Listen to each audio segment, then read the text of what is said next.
When we talk about this video, when we talk about generally this video, we talk about our deepest part of the soul. We talk about something else differently. जसले हाम्रो लाइफमा के गर्छ त again we talk about phosphorus ल्याउँछ and why we are talking about this कि like information absorb गर्न मात्र होइन हामीले इन्फर्मेसन्सलाई लिने मात्र होइन we can evaluate them like why it is necessary भनेर र त्यो नेसेसरी छ भनेर हामीले त्यसलाई पछि नेसेसरी भयो लिइसकेपछि नै हामीले त्यो कतिको नेसेसरी छ त हामीले त्यसलाई पनि चेक गर्छौँ कि like how much it was necessary र त्यो नेसेसरी छ भने हामीले त्यसलाई इभ्यालुएट पनि गर्छौँ कि like okay is that we are implementing this things it's that हामीले त्यसलाई करेक्ट अर्डरमा पुट गरिरहेको छौँ त होइन यो कुरा हामीले हेर्छौँ यो कुरामा चाहिँ whenever I talk about this topic whenever I talk about this topic it straightforward goes to the कहाँ त इमोसनल रेगुलेसन्समा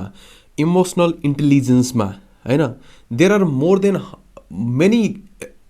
आई के लाइक इक्यू आइक्यू इन्टेलिजेन्सको कग्नेटिभको लाइक देयर इज इमोसनल्सको there is so much but we talk about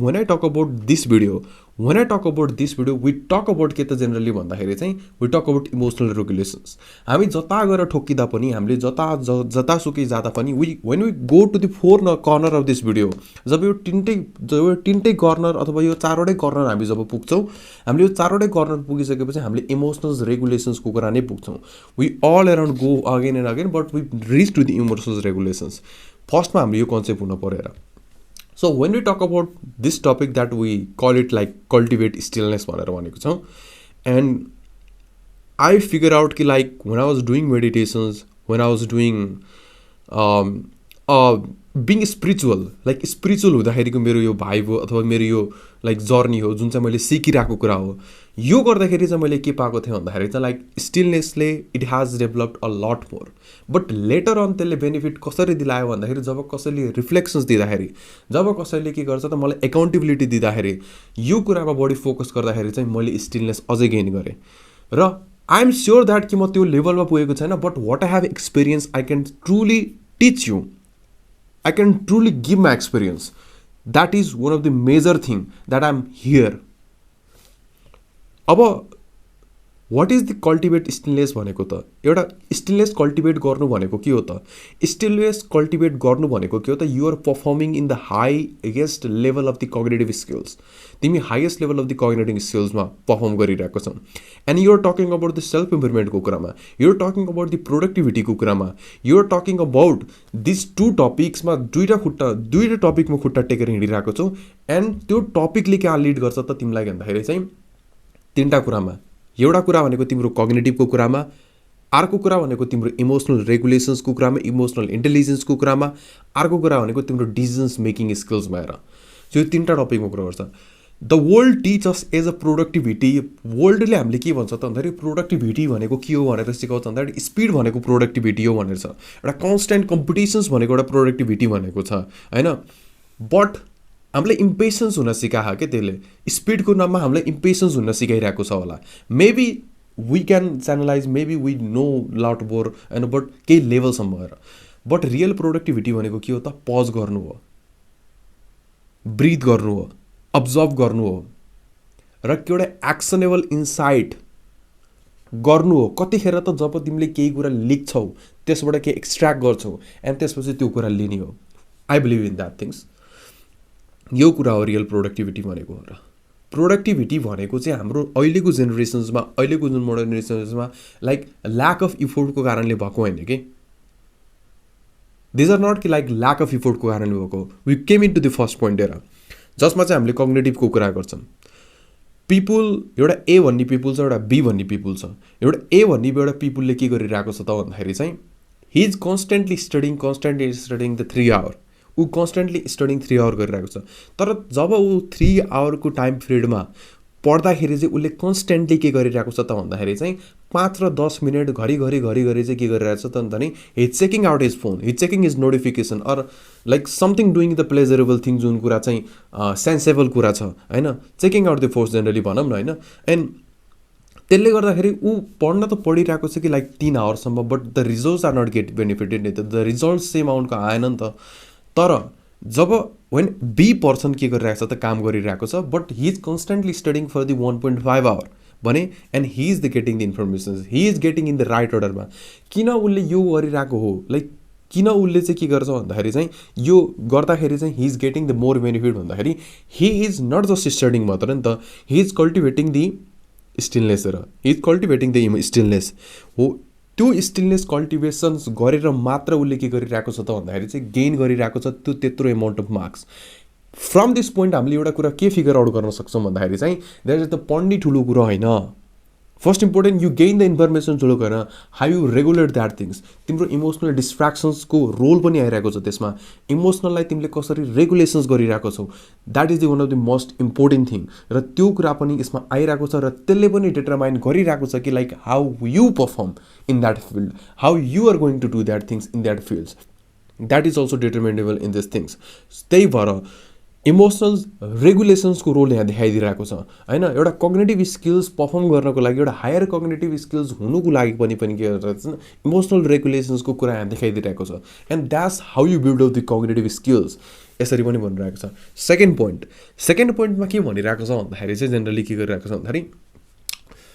emotional regulations र emotional इन्टेलिजेन्सको कुरा आउँछ र when we talk about productivity when we talk about skill cultivation we talk about EQ we talk about emotional इन्टेलिजेन्सको कुरा हामीले कुरा गर्छौँ सो यसमा के भनेको छ त भन्दाखेरि चाहिँ यो दुनियाँमा यो दुनियाँमा हामीले के भइरहेको छ like I college like a फिका भनेर भनिरहेको छ क्या लाइक फ्रस्ट्रेसन्स भइरहेको छ इम्पेसेन्स भइरहेको छ कम्पिटिसन अथवा कम्प्लिकेन्स गरिरहेको छ होइन अनि एङ्जाइटी भइरहेको छ होइन these are the bunch of things के होइन जसले चाहिँ हाम्रो के गरिरहेको छ इमोसनललाई डिस्ट्रेस इमोसनललाई स्ट्रेस पारिरहेको छ हाम्रो इमोसनल च्यानललाई चाहिँ स्ट्रङ्गर बनाइरहेको छैन इमोसनलाई चाहिँ हामीले के गरिरहेको छ अलिकति पुसिङ ब्याकवर्ड डिरेक्सन्समा लगिरहेको छ होइन जसमा चाहिँ हामीले आफ्नो नो लङ्गर हाम्रो केही कुरालाई पनि हामीले त्यसलाई होल्ड गर्न सक्ने र त्यो होल्ड नगर्दा सक्दा पनि हामीले के गरिरहेको छौँ त भन्दाखेरि चाहिँ राम्रो कुरा केही पनि हाम्रो आउटकम निस्किरहेको छैन we are not reaching on that conclusions we are basically not reaching on that conclusions जुन कुरा हामीले दिमागमा सोचेको थियो तर इमोसनल इन्टेलिजेन्स नभएको कारणले हामीले त्यहाँ पुगिरहेको छैन we call it simply on that things हेर and this is fact also हेर this is the one of the most important thing Andrew ह्युबरमेन्टले पनि यो कुरा भनिरहेको छ कि लाइक हुन्छ नि आफ्नो पोडकास्टमा that the how the emotional regulation is one of the most important होइन एभ्री एक्सनेबल जुन चाहिँ गरिरहेको छ that is one of the most important भनेर यो कुरा गरिरहेको छ सो कसरी गर्ने त like let us suppose there is one student let us suppose there is one employee अब उसले कसरी लिन सक्छ त्यो कुरालाई चाहिँ लेट अस सपोज एउटा टिचर्सले उसलाई एउटा क्रिटिकल फिडब्याक दियो लेट अस सपोज एउटा स्टुडेन्टले एउटा अथवा let us suppose there is the boss and who is giving the critical feedback to the के त इम्प्लोइ भने एउटा रेस्टलेसनेस अथवा एउटा इम्पेसेन्सले कसरी गर्छ त भन्दाखेरि चाहिँ आफूले डिफेन्स गर्न सक्छ होला लाइक म यस्तो होइन म त्यस्तो होइन I am doing that things म यो गरेर थिएँ होइन लाइक उसले के गर्छ त उसले एकैछिनसम्म इम्पेसेन्स हुन्छ होला एकैछिनसम्म हुन्छ एङ्जाइटी हुन्छ होला होइन बट एउटा सेम कन्डिसन्समा जब एउटा स्टिलनेस कल्टिभेट गरिरहेको मान्छे छ एउटा स्टिलनेसको महत्त्व बुझिरहेको मान्छे छ एउटा स्टिलनेसको भ्यालु बुझिरहेको मान्छे छ लाइक कसरी दिने त भन्ने कुरा गरिरहेको छ भने उसले के गर्छ त त्यो मुमेन्टले पज गर्छ त्यो मोमेन्टले पज गरेर उसले के गर्छ त लाइक ब्रिथ पनि गर्छ अनि त्यो ब्रिथ गरिसकेपछि के गर्छ भन्दाखेरि उसले त्यो सिचुएसन्सले एब्जर्भ गर्छ okay am I doing enough okay did he say something उसले के भन्यो जसले गर्दाखेरि चाहिँ के ल म साँच्चीकै उसले इभ्यालुएट गरेको ठिक हो त like am I doing the things होइन like am I doing the properly things or I am doing against or opposite of that things होइन let me explain myself first whatever he is saying भनेर चाहिँ like म एकचोटि पहिला सुरु म त्यो गएँ भने अनि त्यसपछि मैले आफै फाउन्ड गरेँ okay he is saying right he is doing right the whatever he give me the feedback is right I need to work भनेर चाहिँ त्यसपछि मैले एउटा एक्सनेबल इन्साइट लिन्छु होला अथवा मैले त्यसबाट केही कुरा एक्सट्र्याक्ट गर्छु होला जुन कुरा महत्त्वपूर्ण छ जुन कुरा चाहिँ मेरो इम्प्रुभमेन्टको लागि हेल्पफुल हुन्छ होला that's how a stillness help you जसले गर्दाखेरि we come into this second third points जसमा चाहिँ के गर्छ त भन्दाखेरि डिसिजन स्किल्समा गर्छ यो कुराले गर्दाखेरि के त डिसिजन स्किल्समा पनि हेल्प गर्छ भन्ने कुरा हो डिसिजन स्किल्समा चाहिँ I have that experience that on the things कि लाइक आई टक अबाउट एकाडेमिकको कुरामा म एकाडेमिकको कुरामा टक गर्दाखेरि there is one topic I don't know like there is one topic in the मेरो त्यसमै चाहिँ टपिक थियो थेरापेटिक्सको टपिक थियो एन्ड त्यसपछि आई टकिङ अबाउट कि like ambulatory blood pressure check गर्ने एन्ड त्यसपछि घरको ब्लड प्रेसर चेक गर्ने and white coat hypertension where talking about that things like म बुक पढ्दाखेरि त्यो बनाएर चाहिँ म दिनदिनैको लाइक हुन्छ नि लाइक त्यो every time I'm remembering that things like confusing on that things every time I confuse about like SDL LDL these are the some the verb which are I'm talking about my subject हैन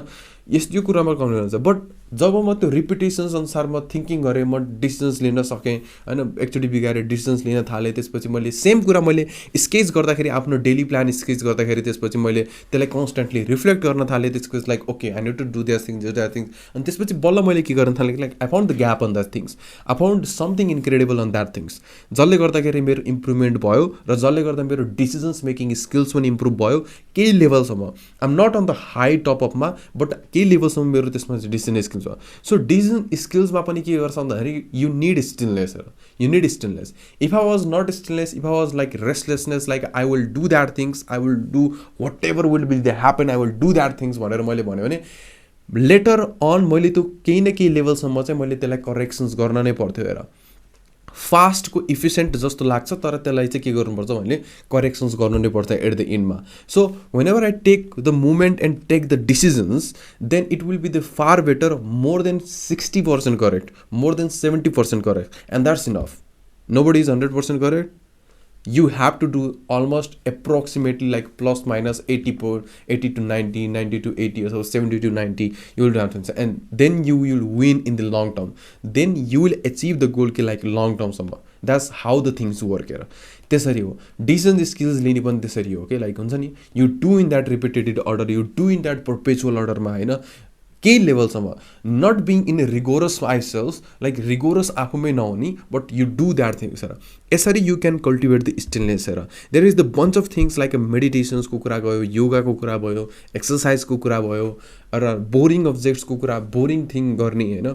this all the things this all the attribute that will make you eventually more cultivating the stillness र यो चिज यति important छ इक्यूमा decisions स्किल्समा cognitive स्किल्समा यो कुराले तिम्रो यीबाट तिनवटा कुरालाई एकदम मोस्टली इफेक्ट गर्छ र मोस्टली के गर्छ त राइट अर्डरमा एनालाइज गर्यो भने you will go far ahead on this things and that is one of the most matterable things if you need to buy some things you need a decisions skills if you need to handle some situations in your society you need emotional intelligence if you need to be a great in the academic part you need a cognitive skills that is what it is one of the most important thing so this was and thank you so much and for your time thank you